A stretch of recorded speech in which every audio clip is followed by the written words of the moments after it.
कि एक्सरसाइज का सेशन कैसे कैसे होगा।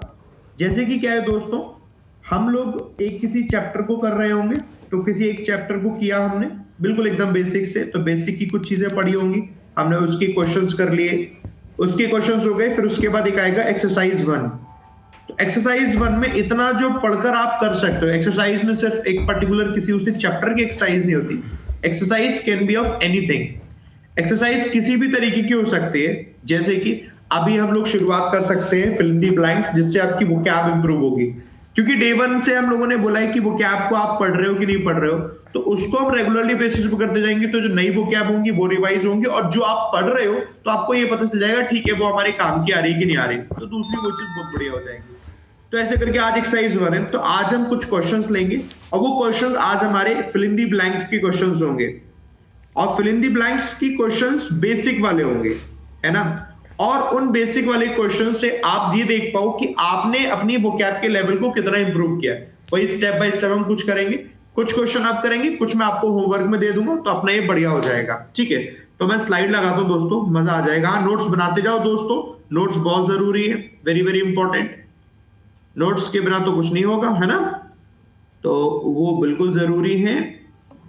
आपको नोट्स बनाते रहने हैं। मैं लगा देता हूं आपकी स्लाइड, ठीक है, ये देखो,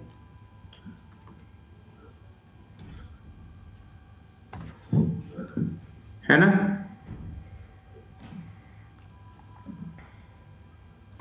इसको लगा देते हैं हम लोग, बस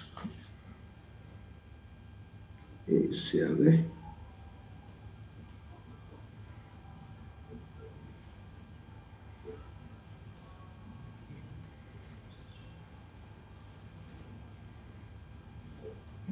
ये लो,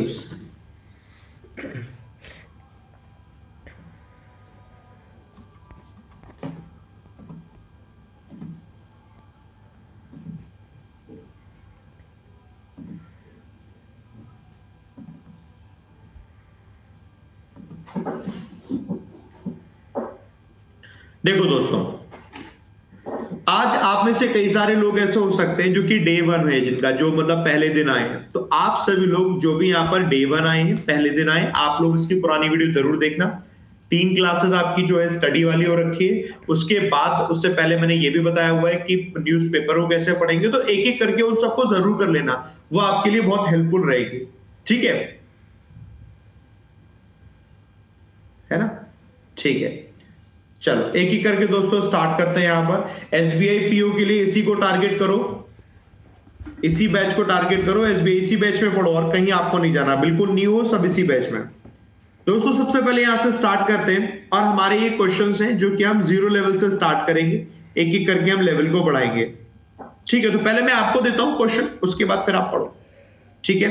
चलो मैं आपको टाइम दे रहा हूं हर क्वेश्चन करने के लिए, 60 सेकंड का टाइम है, फिर मैं सबको एक्सप्लेन करूंगा। योर टाइम स्टार्ट्स नाउ, और जैसे आपका हो जाए डन के लिए आप थम्स अप पे प्रेस कर देना, पोल दे दूंगा मैं।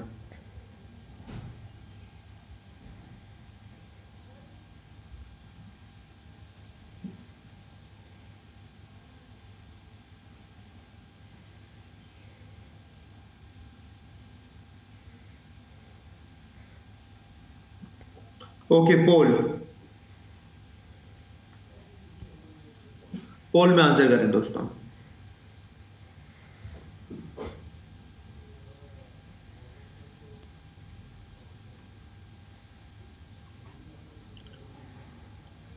ओके, 35% के आसपास लोग करेक्ट है। अब देखो सबके मतलब लिखो दोस्तों, और क्योंकि ये वो वर्ड है जो यूजुअली यूज होते हैं, आप सबको आने चाहिए।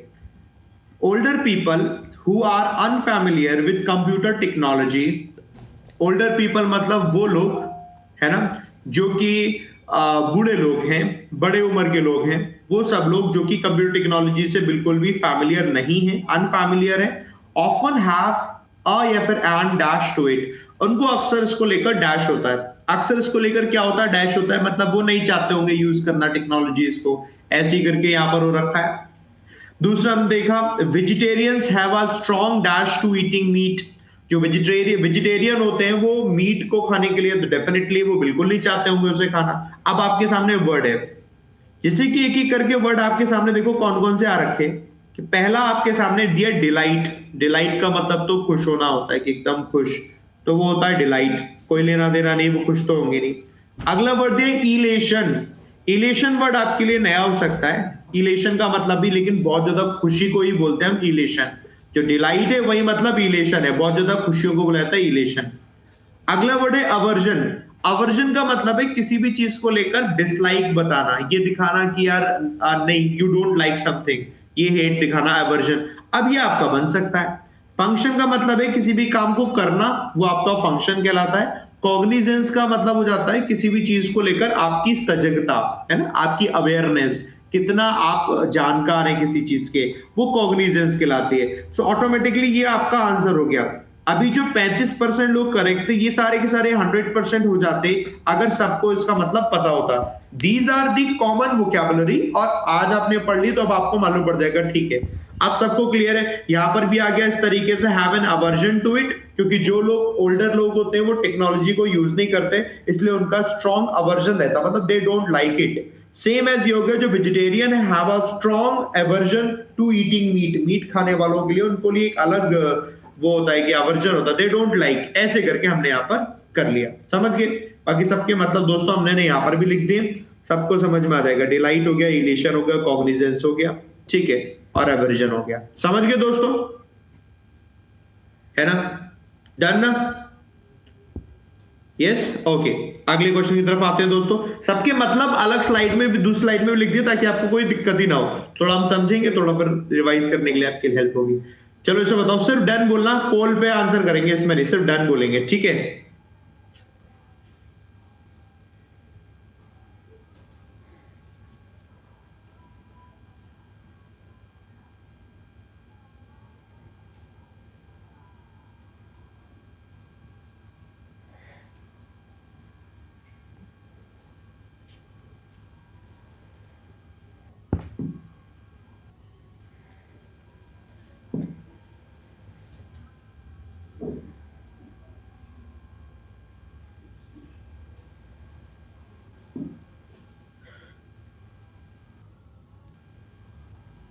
Okay, pole.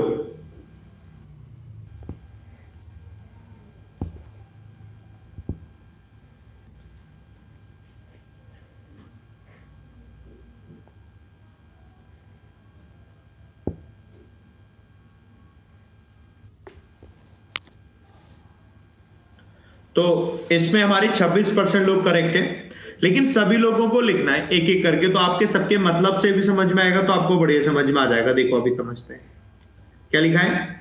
Your argument is being ignored.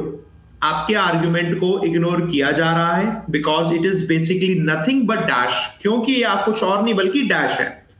तो जब हम कहते हैं it is nothing but useful, it is nothing but useless, it is nothing but कुछ ना कुछ, हम वहां पर ऐसे लगा देते हैं कि हमने कहा ऐसा नहीं बल्कि ऐसा करके, हमें कोई एक, हमें यहाँ पर देखना ही कौन सा आएगा वर्ड। अगर आप देखो जरा लगाने की कोशिश करते हैं, तो पहले ये भी समझते हैं ये क्या लिखा है। Let us disprove this scientific dash. इस साइंटिफिक डैश को डिस्प्रूव कर दो। प्रूव कर दिया यानी सही बना दिया, सिद्ध कर दिया। डिस्प्रूव कर दिया यानी कि ये सिद्ध नहीं होता, तो डिस्प्रूव कर दिया। So let us disprove this scientific dash by conducting a laboratory experiment. एक लेबोरेटरी एक्सपेरिमेंट कंडक्ट करके इस साइंटिफिक डैश को डिस्प्रूव कर दो, ठीक है। अब आपने देखा वर्ड, पहला वर्ड है कॉन्जेक्चर्स। ओहो, एक गड़बड़ हो गई, ये एक गड़बड़ हो गई। कॉन्जेक्चर होगा तब दोनों में लगेगा। कॉन्जेक्चर का ये मतलब होता है कि जब आपके ओपिनियन ऐसे हैं जो इनकम्प्लीट इंफॉर्मेशन पर बेस्ड है, आपके थॉट्स, आपके व्यूज इनकम्प्लीट इंफॉर्मेशन पर चीजें जब बेस्ड होती हैं, उससे हम बोलते हैं कॉन्जेक्चर, उससे हम कहते हैं कॉन्जेक्चर। यही देखकर नहीं लगाया था, चलो कोई बात नहीं। जो रियल फैक्ट और रियल चीजों पर बेस पर नहीं होती, वो होता है कॉन्जेक्चर। तो देखो पहला वाला कॉन्जेक्चर कैसे लगा, your argument is being ignored. आपका आर्ग्यूमेंट इग्नोर किया जा रहा है, because it is basically nothing but कॉन्जेक्चर, क्योंकि ये कुछ और नहीं बल्कि कॉन्जेक्चर है, यानी कि एक तरीके का गेस करने वाला है। Let us disprove this scientific कॉन्जेक्चर। इस साइंटिफिक कॉन्जेक्चर को डिस्प्रूव कर दे रहे हैं, यानी कि ऐसा ओपिनियन जो चीज मतलब ऐसी फर्म एविडेंस पर बेस्ड ही नहीं है। तो आपका कहीं भी लग गया यहाँ पर कि कॉन्जेक्चर आपका इधर भी लग गया, कॉन्जेक्चर आपका इधर भी लग गया, क्योंकि ये साइंटिफिक स्टडी, साइंटिफिक थॉट होता है। एविडेंस भी हो सकता नहीं, एविडेंस नहीं होगा। एविडेंस तो तब लगता है कि कहीं कोई सबूत आता है, वहां लगता है एविडेंस। कहीं किसी का मर्डर हो गया फॉर एग्जाम्पल, तो वहां पर क्या एविडेंस है, वो एविडेंस होते हैं, सबूत, समझ गए। एविडेंस नहीं हो गया, केस हो गया। होमेज दिया, होमेज का मतलब होता है कि आप किसी को रेस्पेक्ट शो करते हैं, किसी को ऑनर शो करते हैं, उसे हम कहते हैं होमेज देना। रेस्पेक्ट या फिर किसी प्रकार की रेस्पेक्ट ऑनर देना, ऐसे करके, है ना। फिएंट दिया है, फिएंट का मतलब हो जाता है कि डिस्ट्रैक्टिंग टाइप का कोई भी मूवमेंट ऐसा है जो फिएंट है, वो डिस्ट्रैक्टिंग मूवमेंट है। आज जो मैंने लिख रखा होगा सबका, फिएंट है, होमेज है, कॉन्जेक्चर है, तीनों का मतलब यहाँ लिखे, समझ गए दोस्तों। श्रद्धांजलि को भी हम होमेज कहते हैं, होमेज का मतलब श्रद्धांजलि भी है, वो भी वही सेंस आता है, ठीक है, समझ गए ना। डन, चलो वेरी गुड, ये हो गया। सेकंड के बाद आ जाओ थर्ड में, है ना। अच्छा, कोशिश करेंगे भाई ये वर्ड नहीं होंगे तो उसे नोट कर लेना है, क्योंकि इसमें तो पीपीटी में सारे दिए हुए हैं। चलो try to do it.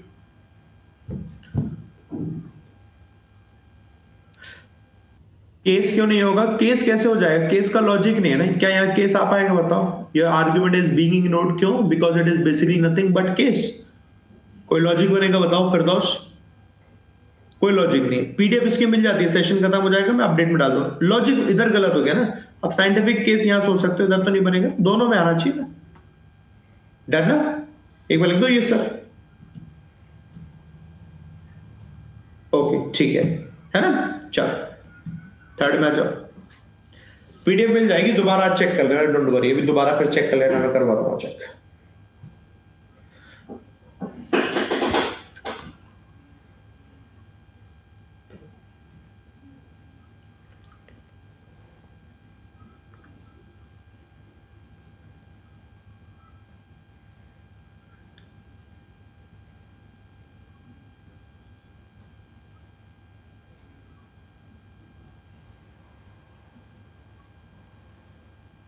Done, नहीं आराम से देख के कर लो।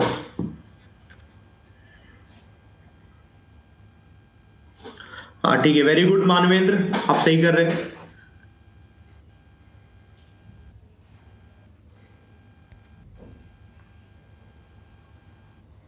ओके 33% लोग करेक्ट है, ठीक है। अब देखो दोस्तों, सबके मतलब देखो, सबके मतलब देखकर फिर से समझो।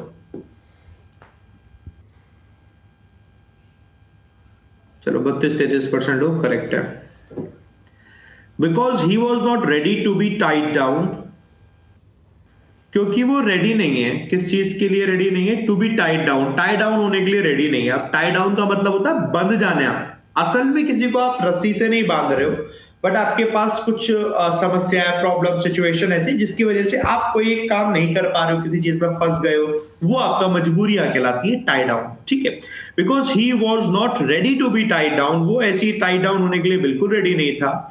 मार्क पर संगने में, मार्क फेल्ट, मार्क को ये महसूस हुआ, एक ग्रेट डील ऑफ डैश, उसे काफी कुछ डैश लग रहा था, वो असमंजस में था, वो कुछ डाउट में था about caring for his sick mother on a full time basis, कि वो फुल टाइम बेसिस पर केयर कर पाएगा अपनी सिक मदर की कि नहीं।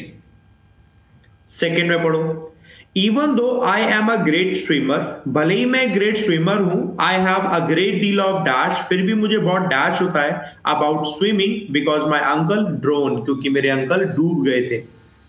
अब आपने देखा कंफ्यूजन वाला वर्ड में पहला वर्ड ये दिया एम्बिविलेंस। एम्बिविलेंस का मतलब ही होता है मिक्सचर ऑफ थॉट्स, अलग अलग थॉट्स आते रहते हैं, बहुत सारे थॉट्स आते रहते हैं, ये होते हैं एम्बिविलेंस होना, कंफ्यूजन में बने रहना, ये होता है मिक्सचर ऑफ थॉट्स। और ये आपका लग जाएगा, समझ रहे हैं कि आपके दिमाग में एक ही टाइम पर कॉन्ट्राडिक्टरी आइडियाज आते रहते हैं कि ये करें, कि ये करें, ऐसा करें, ऐसा करें, ऐसा करें, ऐसा करें, ऐसे करके, है ना। तो वही वाला आपका बन गया, एम्बिवलेंस तो आपका बन गया। अब बाकी ऑप्शन में देखो, सिग्निफिकेंस होता है इंपॉर्टेंस, इंपॉर्टेंस का लेना देना नहीं होगा, a great deal of importance, a great deal of about, एक great deal of importance about framing, है ना। ट्रियम्फ होता है आपकी कोई चीज जब जीत जाते हैं, जीतना होता है, ट्रियम्फ आपका ट्रियम्फ कहलाता है। ग्ली आपका खुश होना होता है, कुछ बढ़िया हो गया, वो ग्ली हो गया। और बाकी ये इल्यूमिनेशन है, यानी कि लाइटनिंग, लाइटनिंग को बोला जाता है इल्यूमिनेशन, ठीक है, तो आपके सामने ये वाली सारी की सारी बन गई। समझ गए दोस्तों? Sir is tumultuous quite same, exactly आज सुबह पढ़ा था टुमल्टुअस, है ना? समझ गए दोस्तों? Done, okay. थर्ड के बाद फोर्थ में आते हैं। ये हो गया।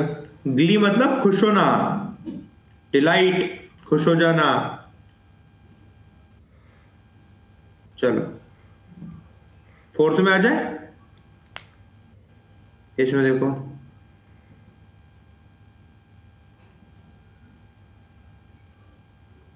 एडिटोरियल की क्लास होती है क्या? हाँ जी होती है एडिटोरियल की क्लास। एक बार यूट्यूब पे सर्च किया करो यार, सर्च बस नहीं करते तुम लोग, एक बार लिख लिया करो एडिटोरियल आज की डेट डाल के ना, एडिटोरियल बाय विशाल सर, डेट डाल दिया करो आज की।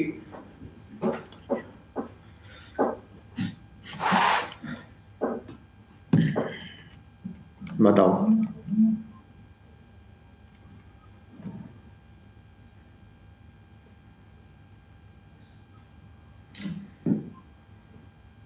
डन, सबने लिख दिया डन, ध्यान से किया ना?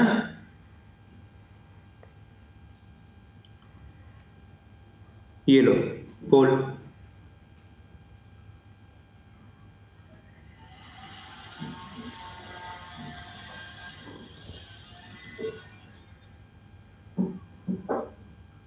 ओके 20% के आसपास करेक्ट है। ओके इतनी जल्दी जो जल्दबाजी में क्यों कर दिया था कि सर हो गया डन डन डन डन, सबने लिख दिया डन, इतनी जल्दबाजी मत क्या करो। देखो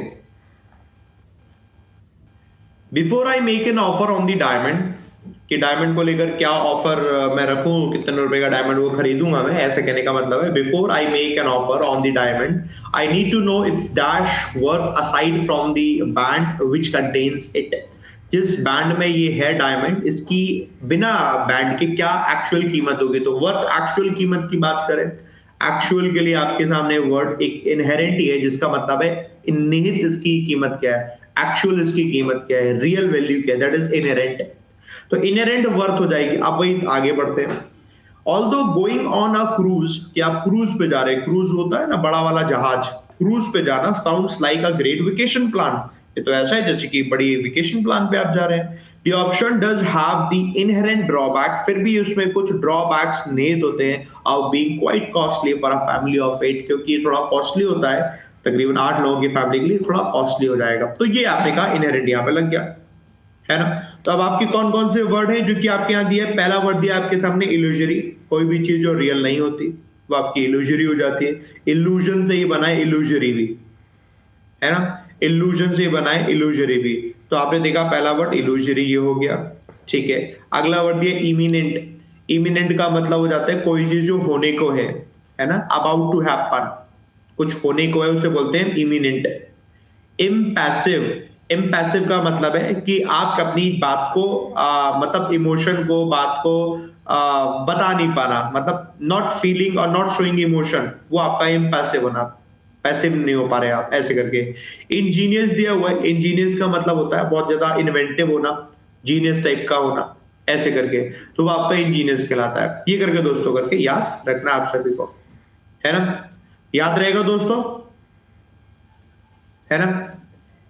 इनहेरेंट का एग्जैक्टली मतलब क्या होता है? इनहेरेंट का मतलब कोई भी चीज निहित, हिंदी बोलते हैं निहित, निहित, निहित वैल्यू क्या है, निहित ड्रॉबैक्स क्या है, बेसिक, ऐसे करके सबके मतलब है। देखो यहां पर भी लिख रखे हैं। इनहेरेंट का मतलब परमानेंट, एसेंशियल, कैरेक्टरिस्टिक्स, एट्रीब्यूटेड, ऐसे करके। तो बाकी ये मतलब लिखे हुए हमने, है ना? ध्यान रखोगे इतना सब कुछ, ठीक है? हाँ, इंट्रोवर्ट इम्पैसिव टाइप का ही है दोस्तों। जो लोग कह रहे हैं कि सर हमें वो कैब याद नहीं हो रही या फिर कैसे करके वो कैब याद करें, बेटा सबसे पहले तो आप ना डे 1 की क्लास देखो, इंट्रो वाली क्लास, मैंने बहुत अच्छे से समझा। अभी आप इसको देखो, बढ़िया तरीके से समझा, वो कैब पढ़नी कैसे है, वो कैब लिखनी कैसे है, धीरे धीरे करके वैसे करके करो, है ना? आपको एक सिस्टमेटिक तरीके से करोगे तो आपको कोई दिक्कत ही नहीं आएगी। सर एसएससी इंग्लिश भी कवर हो जाएगी क्या, प्लीज बताओ। शीतल तुम पहले ये बताओ तैयारी कौन सी कर रहे हो, एसएससी की या बैंक की? बताओ बताओ। एसएससी में तो ऐसे कहाँ आते हैं, एसएससी में ऐसे आते हैं क्या? पढ़ बैंक करे, एसएससी की हो जाएगी कि नहीं हो पाएगी, कैसे हो जाएगी बताओ?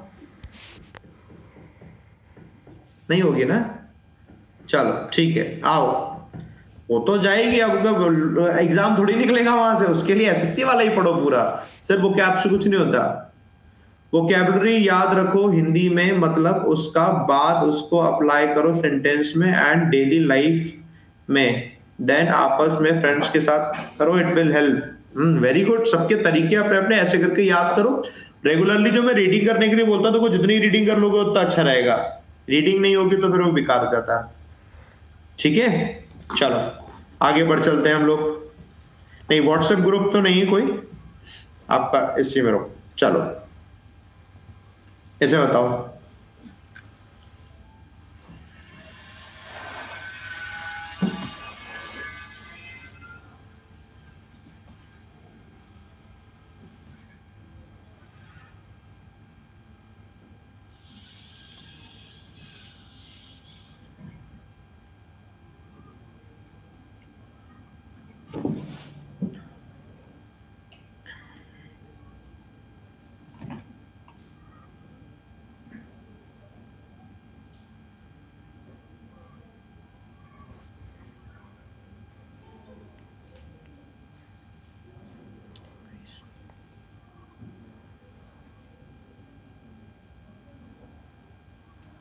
चलो पोल।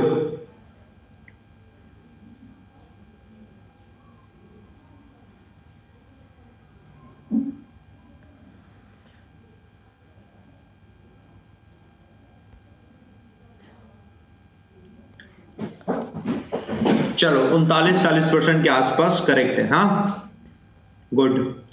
अब जरा सुनो। The interviewer asked me to dash my potential contributions to the company.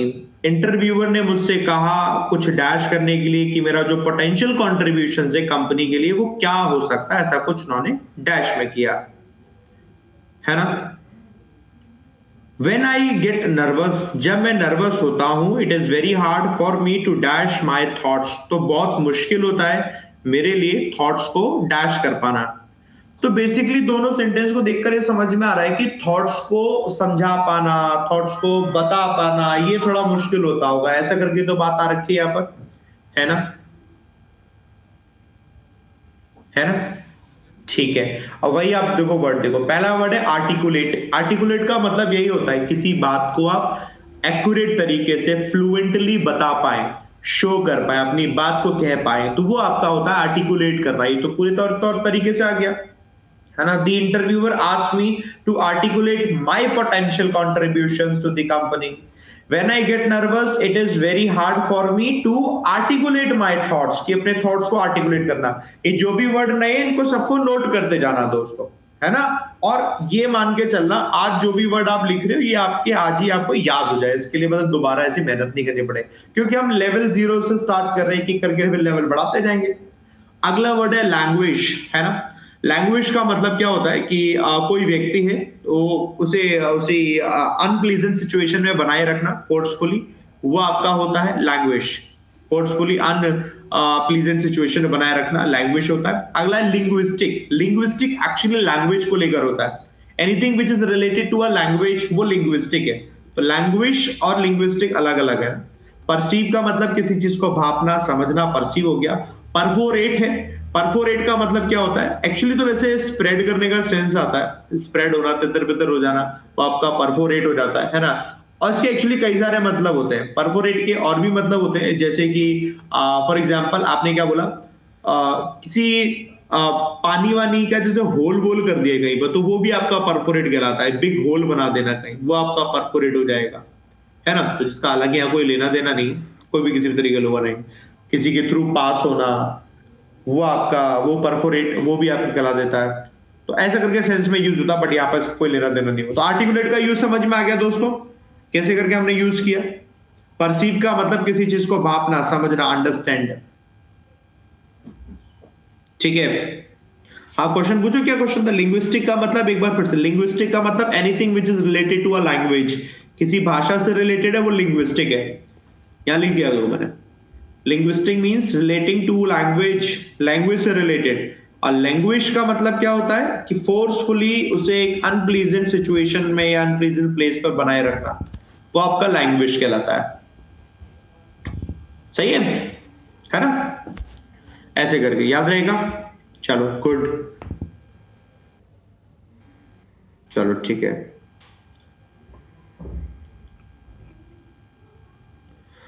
Sir आपसे मिलना हो तो क्या करना होगा? तो सिलेक्शन लेना होगा, सिलेक्शन लो और फिर मिलो सब लोग बढ़िया तरीके से, है ना? आप लोग जो ये वाले क्वेश्चन अभी मैं नहीं करा रहा हूं, ये क्वेश्चन आपके थोड़े से लेवल ऊपर हो जाएगा, तभी हम इसको छोड़ते हैं। और क्या, इसको एक लेवल ऊपर छोड़ते हैं। अब आपके सामने आते हैं दूसरे क्वेश्चंस पर। यहां पर आओ 11 से, ठीक है, इस पे आओ। इन क्वेश्चन को करते हैं, डबल फिलर है।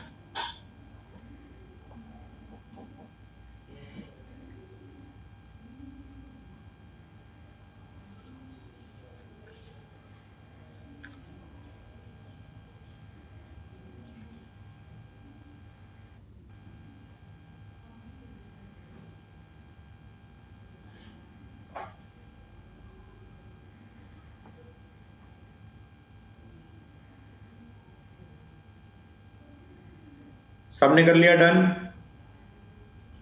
ठीक है, बोल।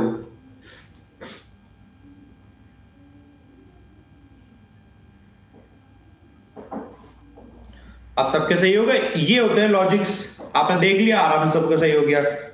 ठीक है, तो आपने देख के रीडिंग से ही समझ लिया। अच्छे, the meaning of the professor's new research was opaque. जो उसका मतलब है वो पूरी तरीके से ओपेक था। ओपेक का मतलब होता है अनक्लियर, यानी कि क्लियर नहीं था। ओपेक था टू मोस्ट पीपल, ज्यादातर लोगों के लिए। So no one asked any questions, तो किसी ने कोई सवाल नहीं पूछा।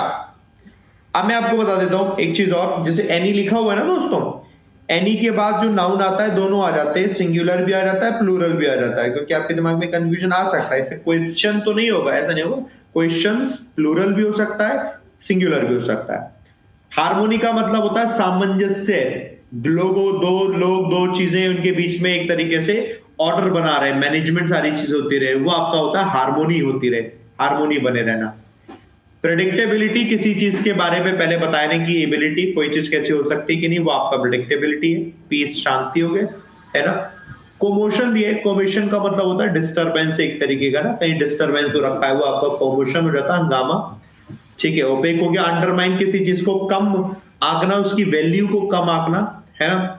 और ये आपका अंडरमाइन हो गया। That is restive. रेस्टिव का मतलब क्या है कि स्टिल ना रह पाना, स्टिल ना रह पाना, unable to remain still, still नहीं रह पा रहे आप, रुके हुए नहीं है, that is restive. Laconic, laconic बना है लैक से, लैक होता है जिसका मतलब कोई चीज कम, लैकोनिक वो आपकी लैक से बना है, दैट इज लैकोनिक, किसी चीज की कमी। और extent, TANT, which mean surviving. कोई चीज जो सर्वाइविंग होती है ना, वो आपकी एक्सटेंट कहलाती है, सर्वाइविंग, एक्सटेंट। तो इनके मतलब भी लिखे हुए हैं, अगर याद रखना। ठीक है सर जी, द हिंदू से वो कैब निकालनी है ना, डेली 10 निकाल लो, डेली 10 निकाल लो। डेली जो आप पढ़ते हो 10 का कोई ऐसा टारगेट थोड़ी होता कि डेली 10, उसे पढ़ते जाओ। अरे पता नहीं कहाँ कहाँ पढ़ते हो यार। एक बात बताओ, तुम क्या नाम है तुम्हारा? सचिन। तुम तो यार पहले से तुम्हारा मैंने नाम लिया है एक दो बार, तुम पढ़े हो, और आज नए तो आए नहीं हो, 2-4 दिन से पढ़ रहे हो ना। शक्ल तो मेरे को, नाम ही याद आ रखा मेरे को तुम्हारा।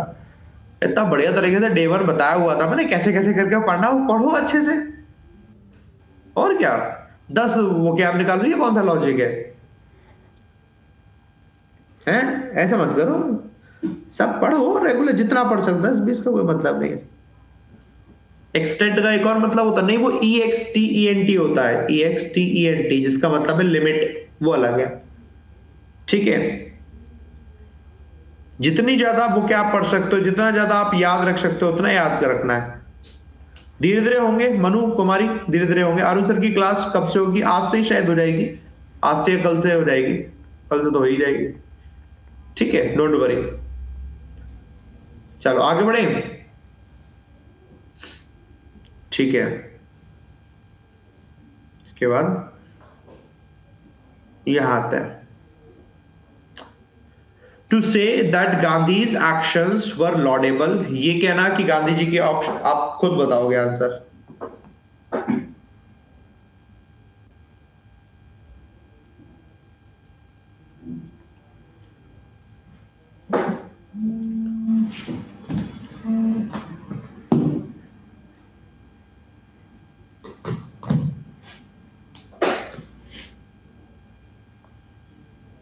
सबने कर दिया डन, आंसर बताना भी शुरू कर दिया। अरे होशियार बच्चों ने आंसर बता दिया। अरे यार होशियार बच्चों आंसर बताया करो यार, कम होशियार बच्चों को भी तो कर लेने दो, कैसे काम चलेगा वरना।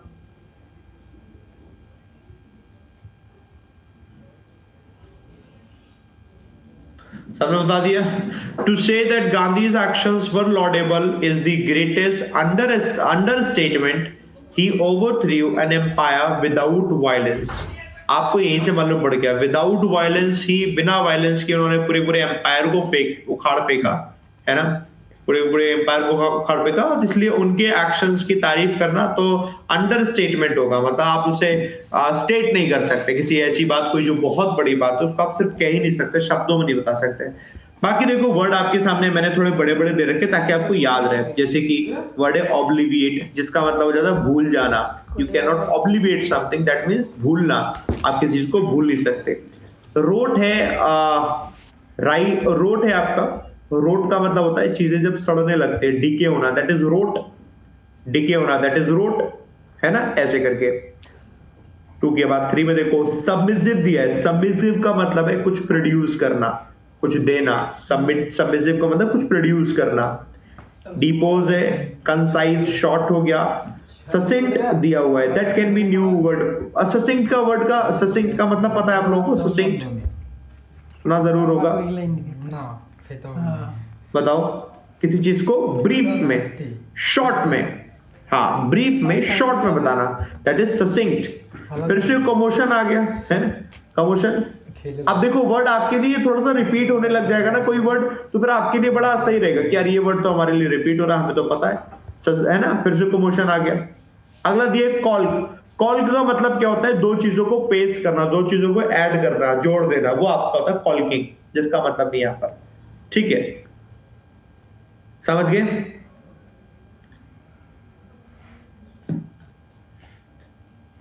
ठीक है, चलो वेरी गुड।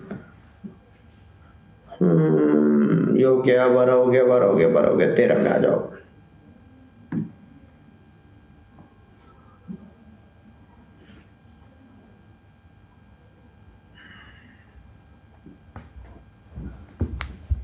हाँ कल कपलिंग जैसा, कपलिंग, कपलिंग भी उसी का सिनोनिम है, कपलिंग।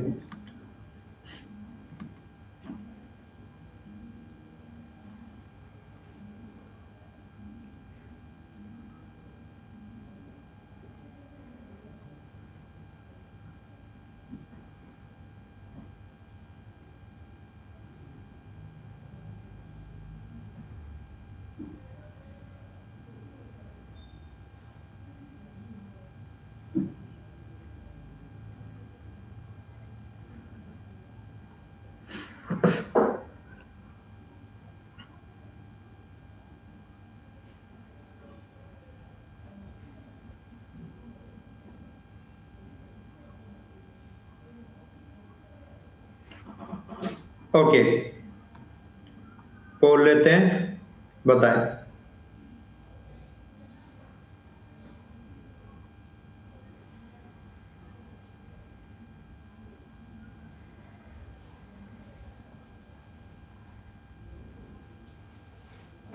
%43 लोग करेक्ट हैं, ठीक है। सुनो जरा, काउंट रमफोर्ड ये नेम है ना, ये नेम है। Dash the new theory of heat, उन्होंने हीट की न्यू थ्योरी को कुछ डैश किया। डेमोन्स्ट्रेटिंग, ये दिखाते हुए, डेमोन्स्ट्रेट करते हुए, that it was holy dash to explain the observations, ये पूरी तरीके से डैश है किसी एक्सप्लेनेशन को मतलब किसी भी ऑब्जर्वेशंस को एक्सप्लेन करने के लिए। तो उन्होंने क्या किया, पहला वर्ड दिया आपके सामने डिस्पैरेज। डिस्पैरेज का मतलब होता है किसी चीज की वैल्यू को कम बताना, है ना, किसी की वैल्यू कम बताना, उसकी इंसल्ट करना, ये उस सेंस में आता है। रिस्पेक्ट है तो डिसरिस्पेक्ट करना, तो डिसरिस्पेक्ट का कोई मतलब नहीं है। डिसरिस्पेक्ट तो किसी व्यक्ति की होगी या उसकी इमेज की बात हो, डिसरिस्पेक्ट की तो बात नहीं हो रही कि उसकी थ्योरी की डिसरिस्पेक्ट की। डिस्पैरेज रॉन्ग हो गया, है ना, डिस्पैरेज रॉन्ग हो गया। नंबर 2, ये आपका दिया एक्सेप्शनल, ये रॉन्ग हो गया, हमें चाहिए तो वर्ब। डेनिग्रेट दिया, डेनिग्रेट वर्ड आपके लिए नया हो सकता है ना। डेनिग्रेट का मतलब है कोई भी किसी भी काम को क्रिटिसाइज करना, अनफेयर तरीके से क्रिटिसाइज करना। तो जब आप किसी चीज को क्रिटिसाइज करते हो ना, तो उसे बोला जाता है डेनिग्रेट। तो ये वाला आ गया, काउंट रमफोर्ड डेनिग्रेटेड, यानी कि उन्होंने क्रिटिसाइज किया the new theory of heat को, आलोचना करी उसकी, आलोचना करी दैट इट वाज होली इनएडिक्वेट, की पूरी तरीके से अपर्याप्त है टू एक्सप्लेन द ऑब्जर्वेशंस को एक्सप्लेन करने के लिए पूरी तरीके से इनएडिक्वेट, यानी कि सफिशिएंट नहीं है। अगला दिया सुपरलेटिव और डाइवर्टेड, ये कोई लॉजिक नहीं आएगा। वेनिरेटेड, ये वर्ड आपके लिए नया हो सकता है। वेनिरेटेड का मतलब भी रेस्पेक्ट करना, वेनिरेटेड कहलाता है। जैसे होता है ना कि डिस्पैरेज था, मैं रेस्पेक्ट करना आता है, वेनिरेट ये है, किसी को वेनिरेट करते हैं तो रेस्पेक्टफुली, जब पूजा पाठ करते हैं वहां पर भी वर्ड यूज होता है, तो वो आपका वेनिरेट ऐसा करके यूज होता है। तो ये वेनिरेटेड आपका यहाँ पर लेना देना नहीं होगा, बट ये वर्ड है आपके लिए नए नए वर्ड, इन सब के बारे में भी देखो यहाँ पे मैंने लिखा हुआ है सारे के सारे। डेनिग्रेट है, डिस्पैरेज है, ये है, सब याद रखना आप दोस्तों, ठीक है, समझ गए? बोले जी सर, डन है ना। चलो गुड। अब इसके बाद दोस्तों ये मैं आपको कुछ होमवर्क में दे रहा हूँ, ये आप थोड़ा होमवर्क में भी करना, और आज की क्लास को हम दोस्तों यहाँ पर फिनिश करते हैं, है ना। और आपके पास अब जितने भी और भी चीजें होंगी ना, एक एक करके स्टेप बाय स्टेप ऐसे पढ़ेंगे। तो वो कैप के लिए बस वही एक काम करो, डेली दोस्तों रीडिंग करते जाओ। जब आप डेली रीडिंग करते जाओगे ना, नई नई वो कैप आती जाएंगी, पुरानी वो कैप कुछ होंगी जो रिपीटेटिव आपको लगेंगी, और रिपीटेटिव लगेंगे तो उनको आप उसको देखो। हाँ शुभम पूछो, क्या क्वेश्चन है होमवर्क वाला, पूछो, है ना, पूछो।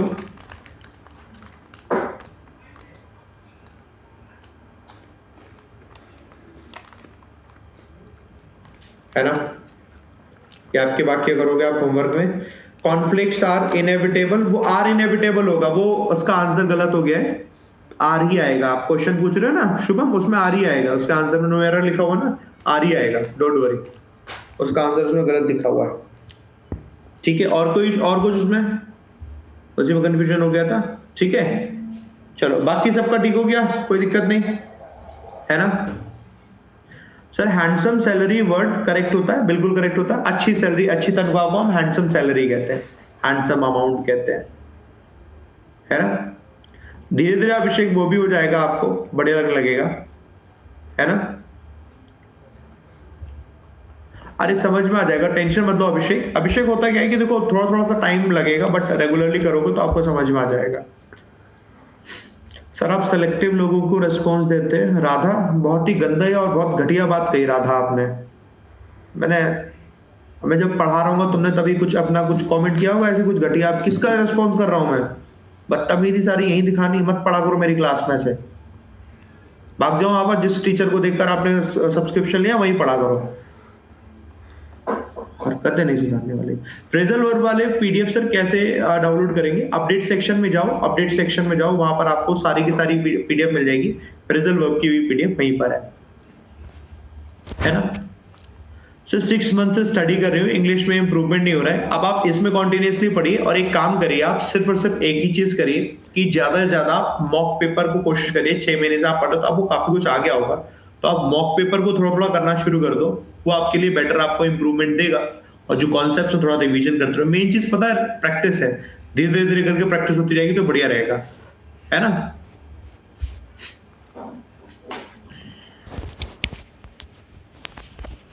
चलो हो गए, अपडेट सेक्शन में आप जाना, आपका ऐसे